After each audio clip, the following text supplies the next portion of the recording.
Fala galera, saudações tricolores. Hoje tivemos a coletiva do Diniz, 1 hora, no CT. Ele respondeu algumas perguntas e o mais importante, ele deu um recado pra torcida, ele se desculpou, das últimas falas no último Fla-Flu. Até achei que no início parecia que ele tava respondendo a um vídeo que eu postei anteriormente. Acredito que não seja isso, porque é muita pretensão achar isso, né? Mas quem sabe. E aí pra você que não viu a coletiva, eu separei alguns pontos, fiz alguns comentários em cima, né?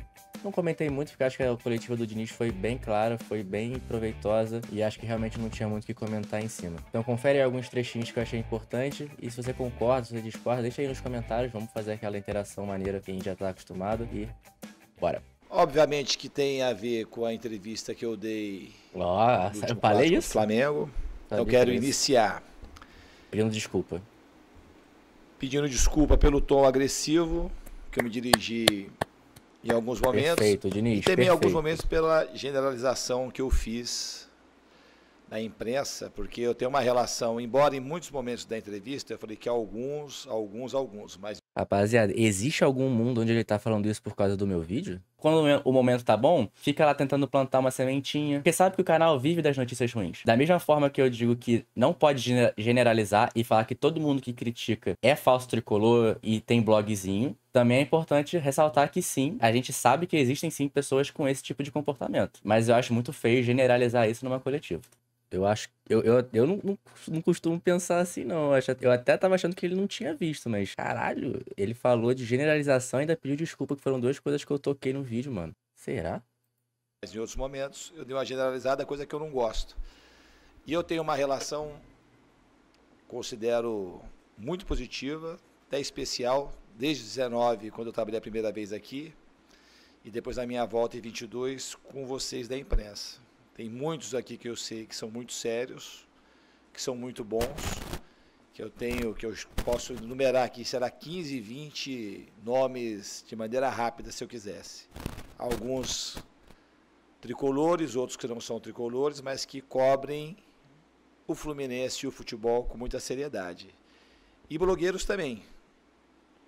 Muita gente séria e muita gente que se aproveita do momento ruim para criar coisas, eu acho, desnecessárias que acabam atrapalhando não o Fluminense, mas o ambiente do futebol como um todo. Então eu queria começar a entrevista assim, quero agradecer a minha relação com vocês, mais uma vez, que eu sempre tenho agradecido.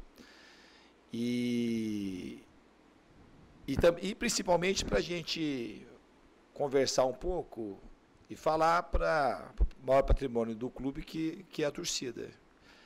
Que é uma torcida que eu tenho um carinho enorme, da maneira como eles sempre me trataram, da maneira como abraça o meu trabalho e por ter enxergado o meu trabalho antes, e às vezes muito antes que muita gente que trabalha cobrindo futebol.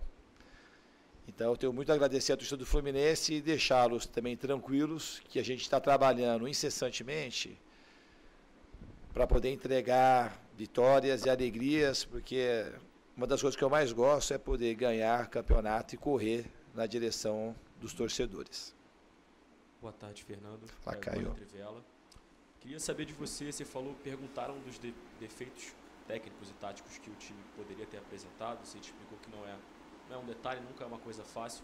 Eu queria saber se nesse começo de ano, que não dá, como você falou, para chamar de trimestre ainda, porque o Fluminense teve menos tempo, se você considera que em algum momento desses jogos, e é lógico que é difícil, a gente falou depois da decisão da Recopa, que era um desafio ainda maior ter uma final logo no começo da preparação, se em algum momento você acredita que o planejamento poderia ter sido diferente em algum ponto, a utilização de algum jogador, em algum jogo, algo do tipo. Obrigado.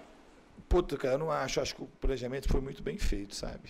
Acho mesmo. E foi um planejamento conversado, que muita gente participou.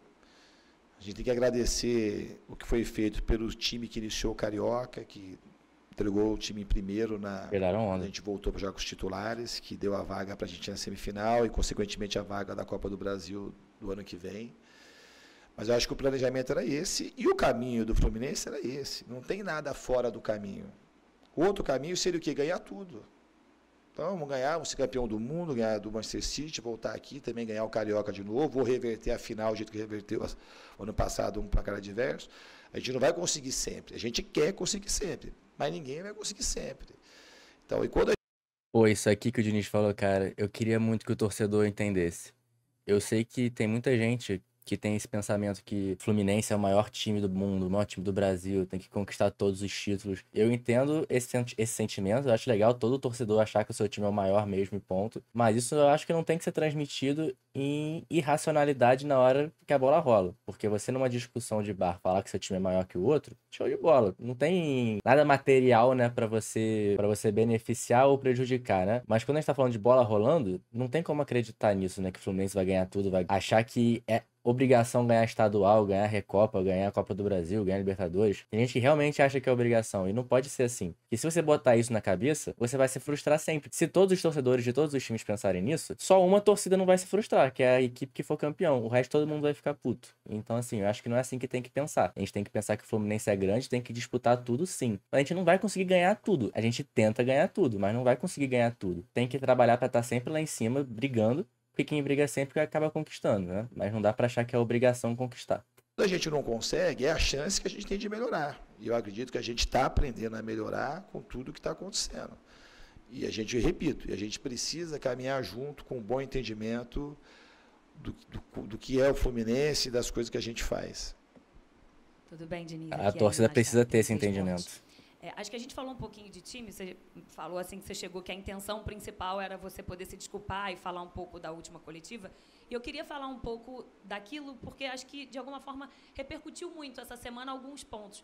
E eu queria ouvir você, alguns dias depois, de uma forma mais tranquila, assim, sobre a sua visão e como você enxerga no cenário do futebol essa relação e ela, como ela deve ser ideal na sua cabeça. Eu vou te explicar por que eu pergunto isso. Tem Caralho, que pergunta boa. Você fala de discurso raso, e aí você fala de Renato Augusto e Ganso, por exemplo, jogarem juntos. E eu vi que naquele jogo especificamente, esse era um questionamento do torcedor que nem sempre tem o olhar técnico que quem está aí desse lado tem. E talvez a coletiva seja uma forma de educar também, seja uma forma de mostrar, porque, né, o Brasil é muito grande, muitas pessoas acompanham futebol e nem todo mundo tem esse olhar. E esse ponto específico ele me chamou muita atenção, então eu queria te ouvir sobre essa relação e sobre esse tipo de pergunta também. Porra! Caralho, Aline Nastari, porra! Que pergunta foda. Primeiro, parabéns pela tua pergunta. Né? Que vai Porra, dar chance. muito boa. O que eu falei do Ganso e Renato Augusto é o que eu falo sempre quando ganha. Eu falei porque perde. Eu falei assim, de a gente ter um olhar deturpado. Se o Ganso e o Renato Augusto podem jogar juntos ou não, não tem nada a ver com o que aconteceu naquele Fla-Flu. Aí, porque assim, muitos... Eu acho que aí eu posso falar de uma maneira mais generalizada, muitos de vocês vão assistir o jogo só aquela vez com um olhar assim daquilo, povoado das emoções que o jogo provoca, se for pela televisão, do narrador, dos comentaristas. Quando você vai ter um olhar técnico daquilo, você vai ver que não tem nada a ver o que aconteceu com o Ganso e com o Renato Augusto. Aí a troca que poderia ter sido feita é jogar o Alexandre no lugar do Renato Augusto ou o Lima no lugar do Renato Augusto. Se você parar para pensar, vocês acham que isso ia fazer uma grande diferença naquele jogo? Obviamente não ia fazer diferença. E a gente perdeu jogos de maneira também jogando muito mal. Tem um jogo no São Paulo ano passado, que jogou todo mundo aí, lá no Morumbi, que foi 1-0, que a gente jogou de uma maneira medonha também. E a gente pega e a gente cola isso do Ganso e do Renato Augusto. Esse é uma injustiça muito grande. Isso atende muito mais ao anseio de alguns que querem, de repente, que isso não dê certo, porque é muito mais complexo do que isso.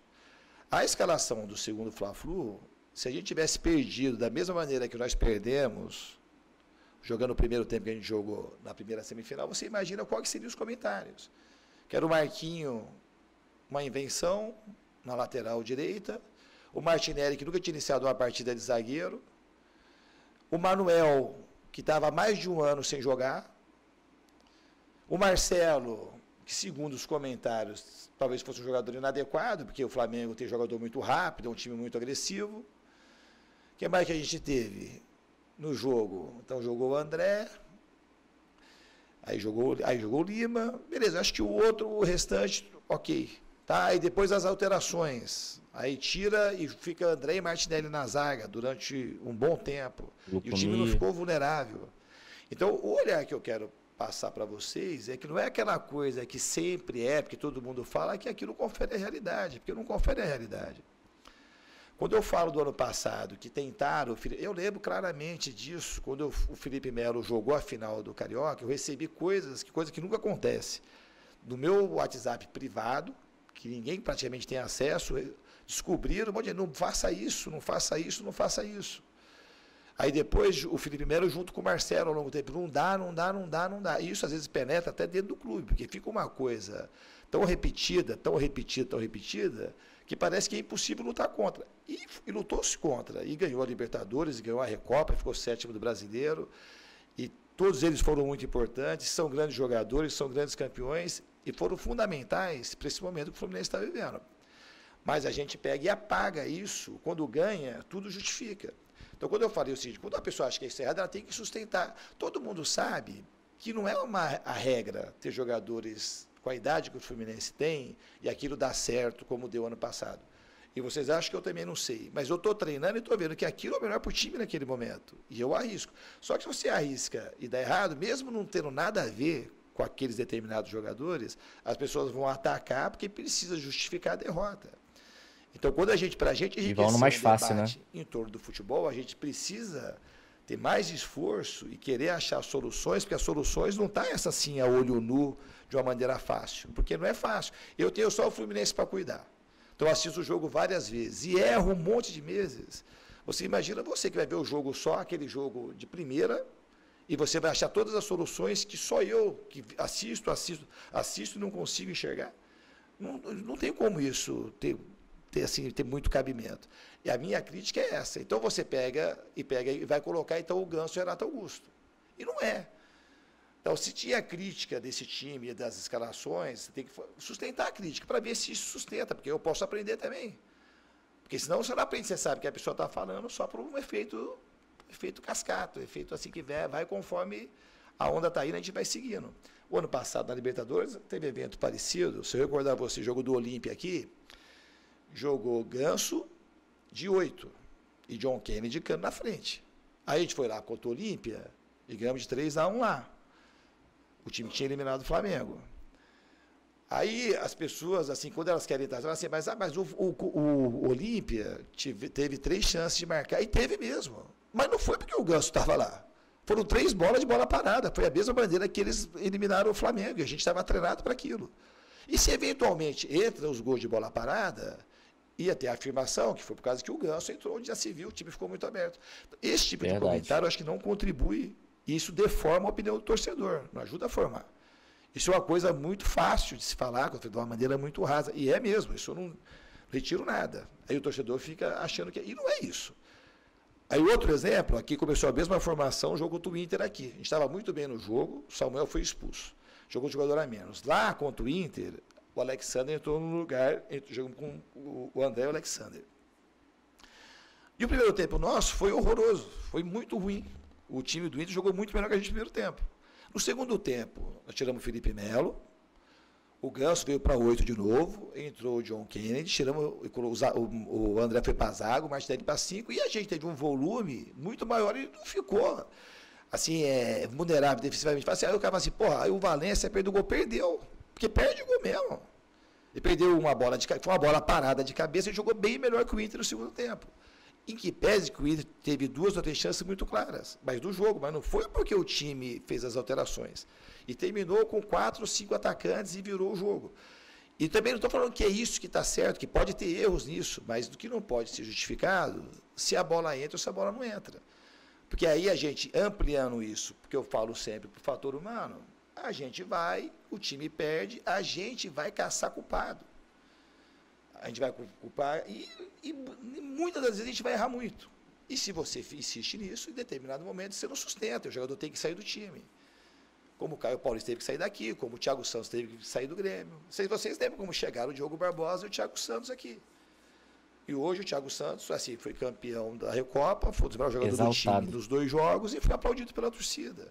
Quantos Thiago Santos a gente não perdeu pelo caminho aí? E perde e vai continuar perdendo. Por conta da gente pegar e sair atrás de culpado e apontando para a direção errada. Esse é o meu questionamento, eu não mudo. Isso aí não é uma coisa de agora. Eu vivi isso e sofri a vida inteira com isso. Você vale aquilo que você ganha. Você não vale aquilo que você é, aquilo que você trabalha, a tua ética e às vezes até que Foda, você né? produz. Você só vale se você ganha. Se ganha, a gente vai arrumar as justificativas pro que ganhou e o que perdeu, as justificativas do que perdeu. A gente vai arrumar e arrumar de uma maneira rápida. E a gente erra e acaba cometendo muitas injustiças. Contra isso, eu vou estar lutando a vida inteira contra. Boa resposta, hein? Felipe, Caralho. boa tarde. Olha, tô bem satisfeito, hein?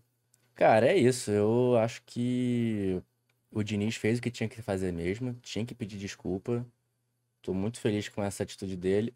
Espero que não tenha sido, tipo, só uma forma de apagar um incêndio, que seja realmente tenha sido uma coletiva de peito aberto e uma intenção de reconciliar com a torcida. Agora é ver a repercussão, né? Ver se a galera vai comprar, se a galera vai achar que foi uma coletiva ensaiada, né?